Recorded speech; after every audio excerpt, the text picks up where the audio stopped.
What is up, ladies and gentlemen? It is Steven Dumeng here, the mixer, ready to call UFC 301 predictions. And you heard that right, ladies and gentlemen. We are in the 300 era. We made it, everyone.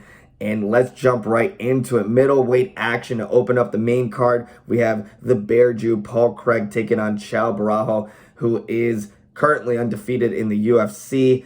And he's going to continue, in my opinion, that streak against Paul Craig, who is, despite having some very good wins on his resume against former champions like Jamahal Hill and Shogun Rua, he is quite inconsistent and currently flip-flopping between wins and losses. And unfortunately for him, I believe another loss is headed his way, as Chow will be looking to continue his streak undefeated, like I said, in the UFC. I believe 6-0 already. And I mean, he's been on fire.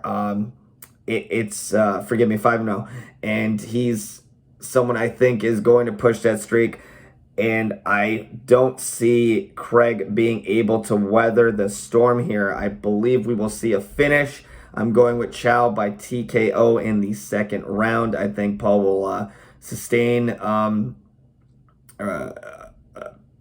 a beating in that first round and then weather the storm, unfortunately, till the second round, where I think he'll be tagged and finished by Chow, who will continue his undefeated streak in the UFC in the middleweight division. And Paul Craig, not to take away from Paul. I mean, like I said, he has a great resume, but unfortunately, he's an older fighter now. He's been in the octagon almost 20 times at this point of his career, and largely inconsistent. Unfortunately, I do see him getting stopped here.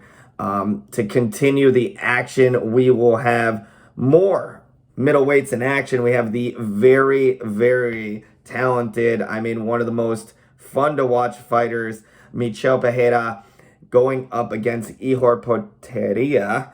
Hopefully, again, forgive me on some of these pronunciations. But Ihor and Michel will be facing off in what I think is going to be a beatdown. I'm going with Michel by TKO in the first round. I think shockingly, I didn't even realize he's on a 1, 2, 3, 4, 5, 6, 7 fight win streak in the UFC. I totally caught it. I was looking at his record. I was like, oh my goodness. He's been on fire. And I don't see Eeyore being able to douse this fire whatsoever. He actually has looked good in his most recent fights, coming off a decision win. Prior to that, 2 losses and a win over the aforementioned Shogun, also much like Paul Craig.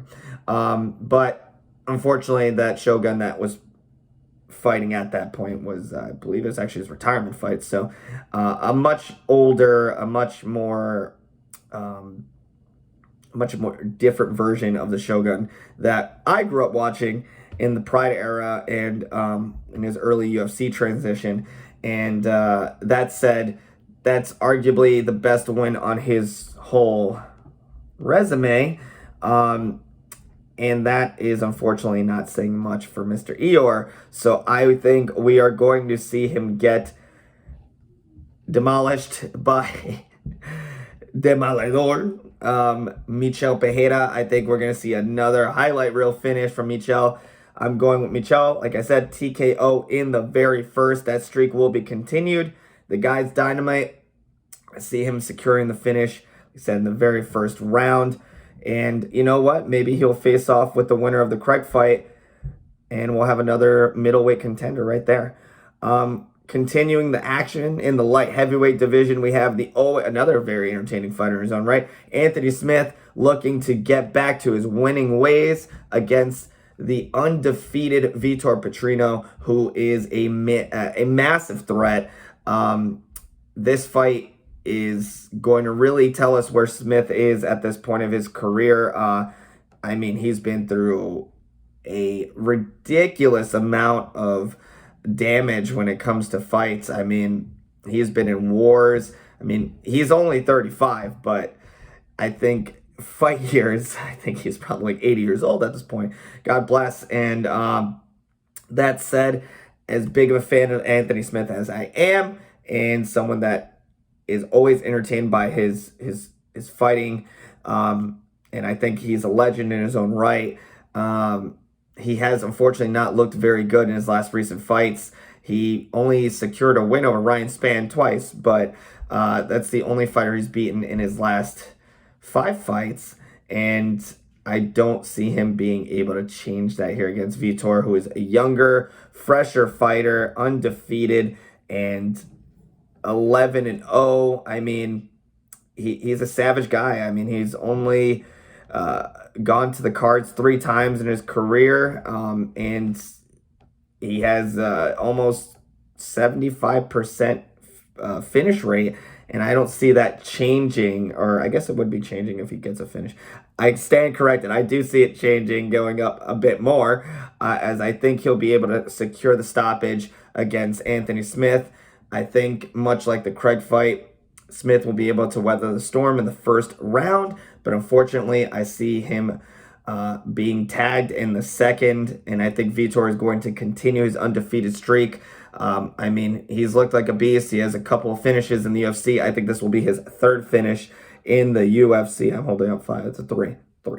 3rd finish in the UFC alone, and I think I'm going to go with Vitor by TKO in the 2nd round, in what should be a hell of a fight. It'll be entertaining as hell prior to the stoppage, but I think Vitor is going to secure a stoppage in the 2nd round in light heavyweight action, and we will see a new contender emerging from that fight.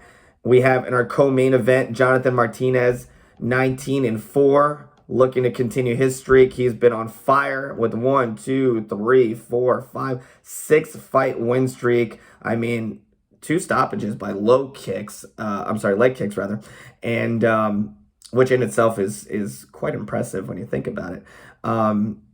He will be looking to extend that streak to 7 against a GOAT, a legend of the fight game, Jose Aldo, looking to, what I believe, fight his last fight on his UFC contract. He is coming out of retirement for this fight, and he is going to be facing off with Martinez, who is going to be looking to make a statement and use Jose Aldo's name as a jump off to a future, his own future title shot, legendary career, etc. And that said, I mean, this is going to be a fun fight. I mean, Jose is never to be discounted. I mean, his only loss in the last few years was to Merab, who is, in my opinion, a future title holder in his own right. I mean, other than that, I mean, his last loss prior to that was against Peter Yan, who is also someone who is a former champion himself, and someone that, you know, we will see again. But, you know, he took a couple of tough losses against Marlon Moraes and Alex Volkanovski. Again, these are names that, you know, Moraes unfortunately had a bit of a downward trend, but at that time was on fire. Volkanovski currently on his own downward spiral, but a legend in his own right. And then sandwiched in between all that, I mean, 3 wins by decision for Jose Aldo, and he's looking to bounce back off the Merab loss and out of retirement. And this one's going to be tough for me to call. I mean, my heart's telling me Jose by decision. I would love to see it, but it's difficult when you're facing a younger fighter with less mileage, who's been on a streak, and someone that is also has been fighting more consistently, and obviously is not coming out of retirement. This is a tough one for me personally. I think my heart's telling me Jose. I would love to see Jose take the win, but I think we will see Martinez get the win and be able to secure a 3-round decision where I think it'll be a competitive fight. That said, I think we're going to go with Martinez by unanimous decision. And then we will see Jose Aldo leave the UFC and maybe go into other combat sports, bare knuckle, things like that. But that said, nothing but the utmost respect. I mean, he's one of, again, the GOATs. And I think we will see a decision win for Jonathan Martinez, who will continue his streak in the UFC. In the main event, we have flyweight action, guys, near my weight class.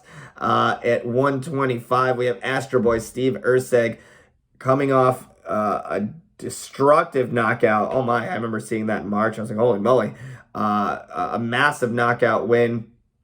Undefeated in the UFC, 3-0 against the current reigning defending champion, Alexandre Pantoja, 27-5. And has been looking like an animal out there. He's on his own win streak, 1, 2, 3, 4, 5-fight win streak. Most recently taking out Brandon Royval in a decision win in December. And, his instant classics with guys like Moreno. I mean, Pantoja is a fantastic fighter. He's been looking insanely good these days. And I don't see Steve being able, ironically, I know my name's Steve, so I should probably be leaning towards Steve. That said, all jokes aside, the reality of it is that we will see Pantoja successfully defending his championship. I think he's going to go to 28-5. I think we will see him get a decision win here. I'm going with Pantoja by unanimous decision. And what should be I think people are kind of discrediting Steve, and I think they think that he's going to get demolished. And why I don't think he's going to win the fight, that said, he's still undefeated in the UFC, and he's looked good in his fights. I mean, he's got knockout power, as we saw in that violent last fight against Matt Schnell. And, it's MMA. Can never discount anybody, in my opinion. But that said, I think Alexander's been on fire. He's looked like just on another level, and I don't see that stopping. So we're going to go with what should actually be a somewhat, I think will be much more of a competitive fight than what people are thinking. So I'm going with Pantoja by unanimous decision. So there you have it, ladies and gentlemen. UFC 301, those are my picks. Enjoy the fights. Thank you, as always, to our friends at 1495 Sports for giving us a place to chat and enjoy. Like I said, UFC 301. Stay tuned. We'll be back for UFC 302. Thank you all.